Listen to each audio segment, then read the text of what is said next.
Alright guys, welcome back to the channel, welcome back to another video. We have the details and the animations for the upcoming Cheelai and Fasha that will be dropping in a few days. They will of course be on the Rising Dragon Carnival double rates banner, and I'm not gonna lie, they are pretty good. If you don't know anything about them, they are really good for non-DOKKANFEST units. But don't forget to drop a like, subscribe if you're new, let me know in the comments, will you be summoning for them?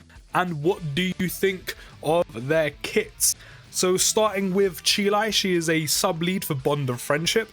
Not too bad, especially if you didn't pull for Pan. But then if you didn't pull for Pan, are you going to be pulling for these two? I mean, maybe the LRs will lure you in that you could potentially get with the double rates that of course aren't featured.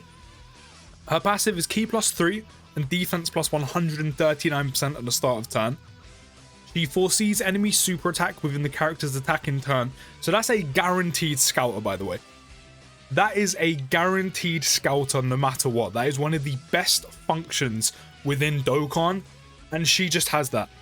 Within her turn, she has the scouter effect. It doesn't apply outside of her turn, but that means every other turn you have on every other rotation where Cheelai is there, she has the scouter effect, which, as I said, is one of the best functions in the whole of Dokkan. So that is obviously going to help you in red zone. She is red zone viable, by the way. She also randomly changes key spheres of a certain type to rainbow key spheres, so she's a rainbow orb changer. Great chance of evading enemies' attack, including super attack. She just has a 70% chance to dodge. She has UI Goku levels of dodge just there. So not only does she foresee enemy super attack in her turn, but she also has a 70% chance to dodge.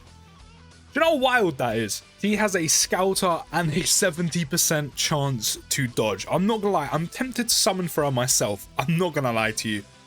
She also gets an additional defense plus 39% within the same turn with each attack evaded, which of course, considering she has 70% chance to dodge, this shouldn't be too difficult to get. She also recovers 39% HP at the end of turn every time the character evaded 3 attacks, which again, with a 70% chance to dodge, shouldn't be too difficult to do. Also, this is in battle up to 3 times, of course, and then she also gives all allies Ki +3 and attack and defense plus 39%, self included. So let's just say she's pretty good.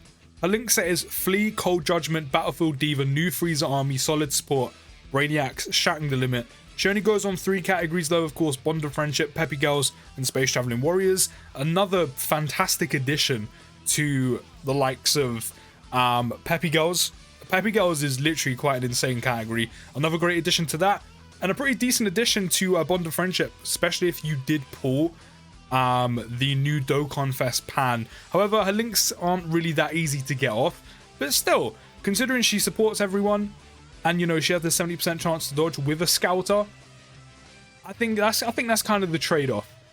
Then we have her super attack, which on super she will greatly raise defense for 1 turn, cause supreme damage, and seal super attack with a high chance of stunning.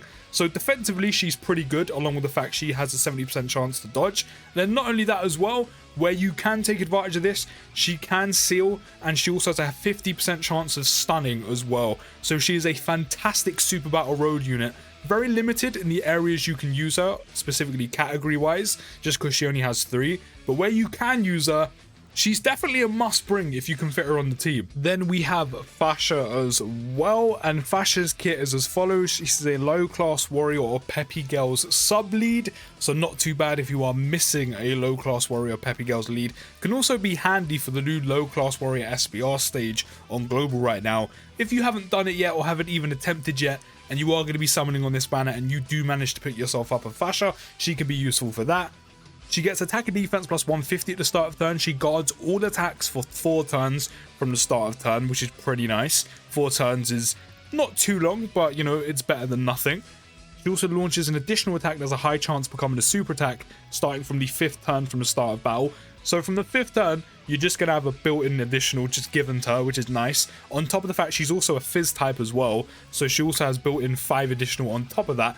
So even at 55%, she could potentially super attack 3 times in 1 turn, starting from the 5th turn, which is kind of wild. She also gets an additional attack and defense plus 30% with each attack received, up to 150%. So that is of course being hit 5 times, which considering she has guard for 4 turns, you're going to be putting her in slot 1. So in like red zone or like any harder content nowadays, that's very easy to get pretty much immediately. You know, when you think about Super Battle Road, red zone, the amount of attacks that come in slot 1, she could literally have her passive fully built up by, you know, after turn 1. Which then means she'll have 300% attack and defense at the start of turn, which is very, very nice. On top of the fact, you'll still have, even if it isn't in turn 1, potentially 3 or 2 more turns of guard and 300% attack and defense at the start of turn, which means defensively in 4 turns, she's going to be amazing. She also then gets an additional attack and defense plus 30% whenever guard is activated, up to 150% when there are 3 or more low-class warrior category allies self-excluded, or 3 or more Peppy Girls category allies self-excluded on the team. So yeah, let's just say these 2 units are very, very good. Of course, Fasha can perform at a pinnacle when she's specifically surrounded by low-class warrior category allies.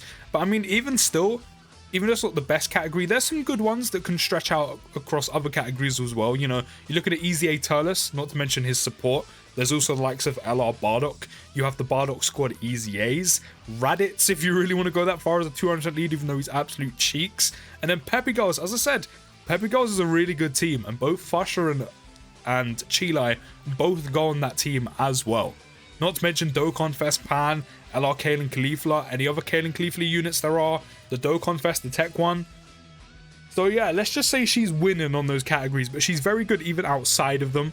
Her links are Team Bardock, Same Warrior Race, Same Pride, Same Lineage, Battlefield Diva, Prepared Battle, Shank the Limit. She's actually very easy to link on a standard pure Saiyan team, just because of links like Same Warrior Race, Pride, Lineage, Prepared for Battle.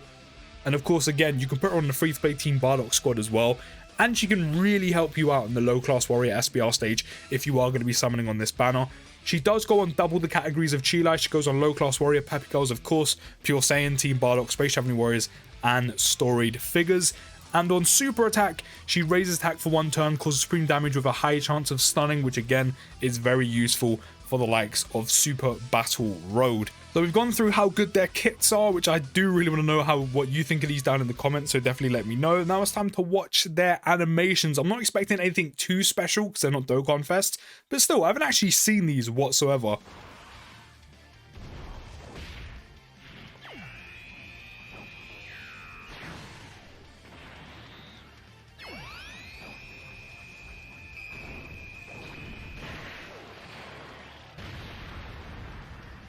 Do you know what? I know these aren't DOKKANFEST animations, but I'm a fan. It's actually quite decent. I mean, especially the lighting we've got going on down here when she starts. The lighting here is really nice.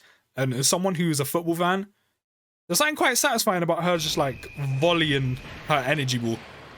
So I'm a fan. I'm a fan of that. I'm a fan. Oh, this looks good. You got the DBS Broly art style. How did I forget that this was going to be here? This looks good. Okay, I mean, her actual super attack itself is nothing special. Like, she just runs up behind you and just pops one in your ass. That's pretty much all she does. She's pretty much a camper in Call of Duty, bro. She runs up behind you and shoots you. Her super attack ain't nothing special, but I'm not going to lie, it looks good. That's mainly because it's the DBS Broly art style.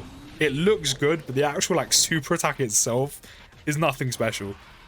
Yeah, just up a cap in your ass, bitch. That's pretty much all it is. But I mean, it looks good. The art style looks good. But let me know what you think down in the comments. I'll see you in the next video, guys, and peace.